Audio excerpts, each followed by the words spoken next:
Hi guys, welcome to my YouTube channel. সকলোকে স্বাগতম জনাইছোঁ। বাহিৰত কুলিয়ে কু কু কৰি আছে দেখিছেনে? বিহু আহি পালেহি, তাৰে বাৰ্তা দিব বিচাৰিছে। আৰু দুদিনৰ পাছতে আমাৰ মৰমৰ ৰঙালী বিহু আৰম্ভ হ'ব। ফলে ফুলে নতুন সেউজীয়া পাতেৰে গোটেইখন জাতিষ্কাৰ হ'ব। তাৰ আগতে আপোনালোকলৈ এটা সৰু ভিডিঅ' মই আগবঢ়াই দিব বিচাৰিছোঁ। এইটো এটা চিৰিয়াছ ভিডিঅ'। চিৰিয়াছ মানে মই আজি বিশেষ দুটামান কথা ক'বলৈ আগবাঢ়ি আহিছোঁ। কথাকেইটা হ'ল, প্ৰথম কথাটো হৈছে বিশ্বাস অবিশ্বাস, দ্বিতীয়টো হৈ গ'ল এজনী ধুনীয়া ছোৱালীৰ কথা। গতিকে মই পলম নকৰি মই আৰম্ভ কৰিবলৈ বিচাৰিছোঁ।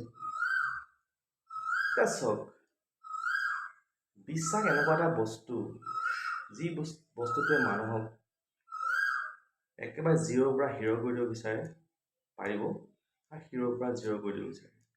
বিশ্বাস কি হয়? মানে বিশ্বাসৰ বলত মানুহে কি কি কৰিব নোৱাৰে, কি কি কৰিব নোৱাৰে, বা বহুত অসাধ্য সাধন কৰিব পাৰে বিশ্বাসৰ বলত মানুহে। বিশ্বাসটো এনেকুৱা এটা বস্তু যিটো বজাৰত কিনিব পোৱা নাযায়।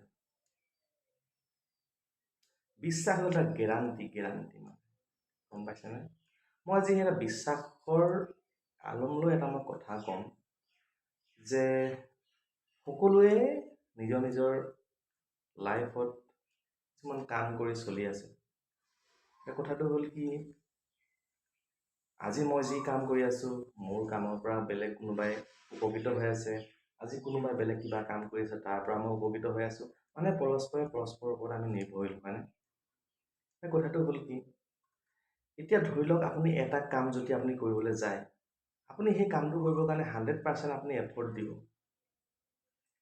100% এফৰ্ট দিয়াৰ পাছতো কামটো যদি 100% ছাকচেছ নহয়, তেতিয়া মানুহৰ প্ৰতি বিশ্বাসটো ভংগ হৈ যায়। কিন্তু এটা কথা জানেনে? এই মানুহ বা যন্ত্ৰ, এইকেইটা বস্তুৰ হয় যদি আপুনি কাম কৰে নহয়, ক'ৰবাত নহয় ক'ৰবাত খুঁটিনাটি থাকি যাব। আপুনি যিমানেই ভালকৈ কামটো নকৰক, আপুনি যদি খুঁট বিচৰা যায়, এটা খুঁট ওলাব। গতিকে মানুহ হিচাপে, যন্ত্ৰ হিচাপে খুঁট ওলোৱাটো স্বাভাৱিক। তো ইয়াৰে আলম লৈ পেলাই যদি মানুহে এই বিশ্বাস নামৰ শব্দটোৰ লগত এটা খেলা কৰিবলৈ বিচাৰে নহয়, তেতিয়াই বিশ্বাসৰ প্ৰতি মানুহৰ যিটো ধাৰণা আছিল, এই ধাৰণাটো সলনি হৈ যায়। মই গোটেই কথাখিনি মই খুলি নকওঁ, মই এটা কথা ক'ব বিচাৰোঁ। মই মানুহৰ প্ৰতি কৰা মানুহৰ ব্যৱহাৰ বা চিন্তাধাৰা, তাৰ মাজত বিশ্বাসটো লুকাই থাকে। বিশ্বাসটো তাৰ লগত ওতঃপ্ৰোতভাৱে জড়িত। মানুহেহে মানুহক বিশ্বাস কৰিব পাৰে, বা জন্তুৱে মানুহক বিশ্বাস কৰে, মানুহে জন্তুক বিশ্বাস কৰিব পাৰে। বিশ্বাসটো এনেকুৱা বস্তু, বিশ্বাসটো হৈ গ'ল কি, পৰস্পৰে পৰস্পৰৰ ওপৰত নিৰ্ভৰশীলতাৰ এটা বিশেষ এটা সম্পৰ্ক। তাৰমানে মইতো বিশ্বাস কৰিছোঁ, তই এইটো কামটো কৰিব পাৰিবি। মইতো বিশ্বাস কৰা নাই, তই এইটো কামটো কৰিব নোৱাৰ। কথাবোৰ তেনেকুৱা। মানুহৰ মই এটা কথা কৈ দিছোঁ, মানুহক যদি আপুনি বিশ্বাসটো জিনিবলৈ যায় নহয়, মোৰ ধাৰণা আপুনি গোটেই জীৱন পাৰ কৰি দিব।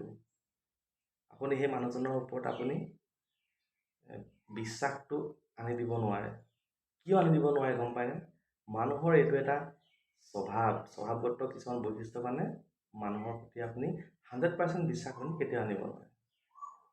ধৰি লওক আপুনি এজন মানুহক আপুনি 100 দিনৰ ভিতৰত 99 দিন আপুনি সহায় কৰিলে, আপুনি এদিন সহায় কৰিব নোৱাৰিলে, মানুহজনে কি ক'ব বা কি ভাবিব গম পায়নে?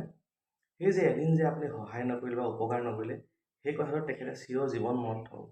কিন্তু আপুনি যে 99 দিন আপুনি যে তেওঁক উপকাৰ কৰিলে, সহায় কৰিলে, সেই কথাটো মানুহে তৎক্ষণাত পাহৰি যায়। এয়াই হৈছে মানুহৰ চাৰিত্ৰিক বৈশিষ্ট্য। গম পালেনে?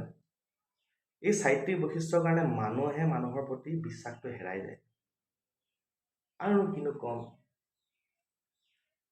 বিশ্বাস আৰু অবিশ্বাসৰ মাজতেই জীৱন। বিশ্বাস আৰু অবিশ্বাস থাকিলেহে জীৱন হয় বা সময় অতিবাহিত হয়। এতিয়া মই কিছুমান কথা কৈ আছোঁ, মোৰ লগত জড়িত মানুহখিনিয়ে গম পাব, নিশ্চয়কৈ গম পাব একচুৱেলি মই কিয় কথাখিনি কৈ আছোঁ মানে। যদি আপোনাৰ ওপৰত যদি কাৰোবাৰ যদি দৃঢ় বিশ্বাস নাথাকে নহয়, মোৰ ধাৰণা আপুনি সেইটো কামত আপুনি ছাকচেছ হ'ব নোৱাৰিব তাৰমানে। মই যদি কাৰোবাক বিশ্বাস কৰোঁ, সেইটো মোৰ নিজৰ কথা। মই বিশ্বাস কৰোঁ, যদি মই তেখেতক অবিশ্বাস কৰি থাকোঁ, তেতিয়া মোৰ মানসিক অশান্তিৰ সৃষ্টি হ'ব। আৰু এনেকুৱাই কিছুমান ছিটুৱেশ্যন আজি কিছুদিনৰ আগৰ পৰা ঘটি থকা মই দেখা পাইছোঁ। গতিকে মই ভিডিঅ'টো মই কৰি দিলোঁ। আৰু সদশেষত মই এটা কথা মই ক'ব বিচাৰোঁ যে আপুনি এজন মানুহক বিশ্বাস ঘূৰাই আনিবৰ কাৰণে আপুনি আৰু চেষ্টা নকৰাই ভাল। কেলৈ এজন মানুহক আমি বিশ্বাস ঘূৰাই আনিবৰ কাৰণে আপুনি গোটেই জীৱন চেষ্টা কৰিলেও আমি নোৱাৰিব পাৰে। গতিকে যিহেতু বিশ্বাস অবিশ্বাসৰ মাজতেই জীৱন, যাবলৈ দিয়া আৰু ইয়াত আৰু সময় খৰচ কৰি বা চেষ্টা কৰি থাকি কোনো লাভ নাই। কাৰণ মই মানুহৰ চাৰিত্ৰিক বৈশিষ্ট্যৰ কথা মই ক'লোৱেই। কাৰণ মানুহ কেতিয়াও সন্তুষ্ট নহয়। মানুহক কেতিয়াও সন্তুষ্ট কৰিব নোৱাৰি। আপুনি এজন মানুহক সম্পূৰ্ণ এবছৰ প্ৰতিদিনে আপুনি 1,000কৈ টকা দিয়ক, দেখিব মানুহজনে কেইদিনমান খুব ভালকৈ পাৰ কৰিছে, তাৰ পাছত দেখিব তেখেতক সেই 1,000 টকাটো তেখেতক দিনটোৰ কাৰণে জোৰা নাই, তেখেতক আৰু টকা লাগে। ঠিক তেনেকৈ আপুনি যদি মানুহজনক 10,000 টকা দি দিয়ে প্ৰতিদিনে এবছৰৰ কাৰণে, দেখিব সেইটো তেখেতৰ কাৰণে কম হৈ গৈছে। আপুনি 1,000 টকা দিয়ক, লাখ টকা দিয়ক, কোটি টকা দিয়ক, কিন্তু সেই একেই ছিটুৱেশ্যন সৃষ্টি হ'ব লাহে লাহে।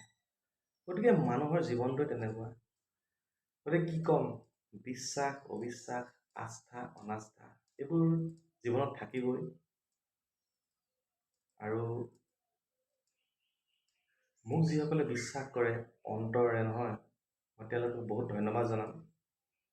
আৰু মইনো কি ক'ম মানে, মোৰ মনৰ কথাখিনি আজি অলপ খুলি ক'লে আপোনালোকে বুজিব পাৰিছে নিশ্চয়, যিসকল মোক চিনি পায়, মোৰ লগত ডেইলি লাইফত জড়িত হৈ আছে। চব কথাখিনি ক'লোঁ। আৰু মই আৰু এটা মোক কৈছিলোঁ যে এজনী ধুনীয়া ছোৱালীৰ কথা। একচুৱেলি ধুনীয়া ছোৱালীৰ কথাটো যদি মই কৈ দিওঁ নহয়, ভিডিঅ'টো বহুত দীঘল হৈ যাব। গতিকে সেই ধুনীয়া ছোৱালীজনীৰ কথা মই নেক্সট ভিডিঅ'ত আপোনালোকক ক'ম। তাৰ কাৰণে আপোনালোকে বাট চাই ৰ'ব। ধন্যবাদ। মই আজিলৈকে মানে এনেকৈ ভালকৈ দীঘলকৈ ভিডিঅ' বনোৱাই নাই। আজি ফাৰ্ষ্ট মই ভিডিঅ' এটা বনাই দিলোঁ। নেক্সট ভিডিঅ'লৈ আপোনালোকে অপেক্ষা কৰক। মই সেই ধুনীয়া ছোৱালীজনীৰ কথা আপোনালোকক নিশ্চয় ক'ম। Bye bye.